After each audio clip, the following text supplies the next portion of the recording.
With 70% of the world's surface covered in water, only 1% of it is drinkable.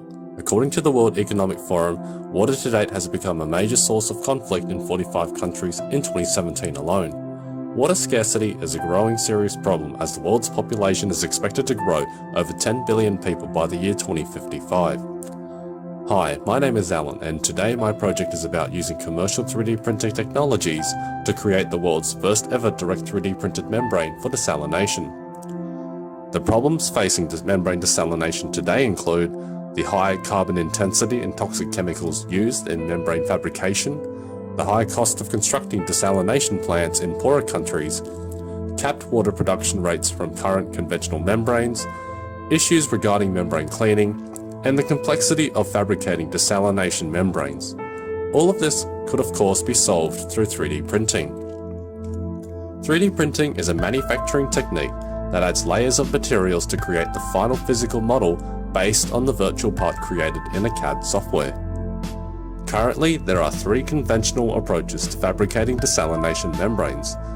Electrospinning uses a positively charged needle that deposits a thin polymer fiber after the formation of a Taylor cone onto an oppositely charged surface. Phase inversion places the membrane into a coagulation bath that then exchanges the solvent with the non-solvent, forming voids that become pores. While interfacial polymerization is the most commonly used method for creating reverse osmosis membranes, where the reactions between the 2 chemicals at their contact creates a porous membrane. The concept of membrane distillation works by using a hydrophobic membrane with many microscopic pores which separates the heated seawater from the cooler freshwater, and only allows water vapor to move from one side to the other. This water vapor then condenses onto the cooler permeate solution. A temperature difference of 30 degrees Celsius is the general accepted value in order for this to work. My capstone focuses on the membrane component of desalination plants. The membrane component is widely regarded as the core component of any membrane desalination process, and the efficiency of the entire process can depend on the productivity of this part. A higher productivity for a membrane reduces the cost of water production due to the effects of economy of scale. To test whether the membrane works or not, we need to achieve a minimum temperature difference of 30 degrees Celsius between seawater and freshwater, circulated at 400 mL per minute to replenish heat energy, using a salt concentration of 35 grams per litre to mimic seawater, and a conductivity meter to detect for any salt leakage. The experiment is prepared by using a heater that heats the seawater to 50 degrees Celsius, and a container which contains the seawater, to which the fluid is driven by a pump. Similarly, distilled water is used as the cooled permeate solution and is also driven by a water pump. This gain in water mass is weighed on a mass counter. The module, which can be seen in the middle of the screen, sandwiches the 3D printed membrane which separates the heated feed water and cooled permeate solution. The dimension of the membrane is 15 mm by 15 mm, and the rate of water production from it can be calculated by dividing the increase in permeate volume with the area of the membrane multiplied by the time taken in hourly units. The process of designing and making the membrane is as follows. A CAD model was made in SolidWorks, which took about 2 hours for one model to be made, and countless more to get it right. This was then sent overseas for fabrication. The sample is received and tested within the laboratory with the results finally measured. As of late 2020, I had also inadvertently produced some of the world's smallest holes using the highest resolution rated commercially available 3D printer to date. The results from the experiment were amazing. I had managed to achieve a water production rate of 33 litres per hour of 1 meter squared membrane, and also achieved a salt rejection rate of over 99%. To put this into perspective, if we had 1 meter squared of this membrane and used 30% of the sun's power per square meter to heat seawater from 20 to 50 degrees Celsius for 6 hours, 198 litres of fresh water in a single day could be made.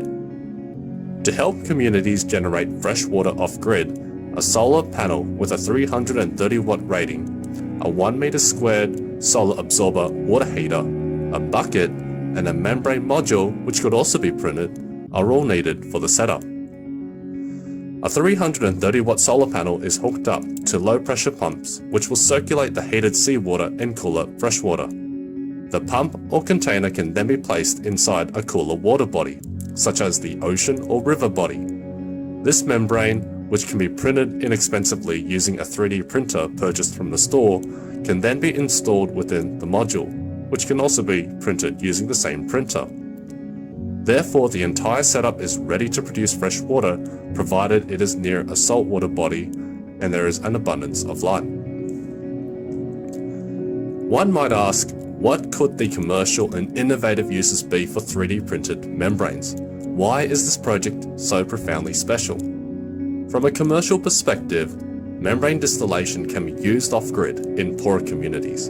It is more sustainable, and the cost of 3D printing is expected to make this technology more accessible for more countries. From an innovative standpoint, more materials and design options can be applied, while 3D printed membranes can have higher theoretical performances compared to conventional membranes due to lower mass transfer resistance. To the best of our knowledge, the development of 3D printed membranes using commercially available 3D printer technologies on the market has never been successfully done before. In the next 5 years, both 3D printing and membrane desalination as an industry are forecasted to grow as the world's water demand increases. 3D printing brings with it environmentally safer and sustainable benefits, wider material options for membranes, and is a growing industry within manufacturing for the coming few decades.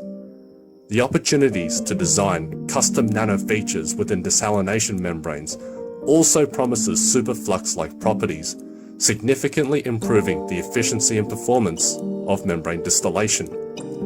One day, 3D printing could hold the promising potential to solving water scarcity worldwide. That concludes my presentation, and thanks for watching.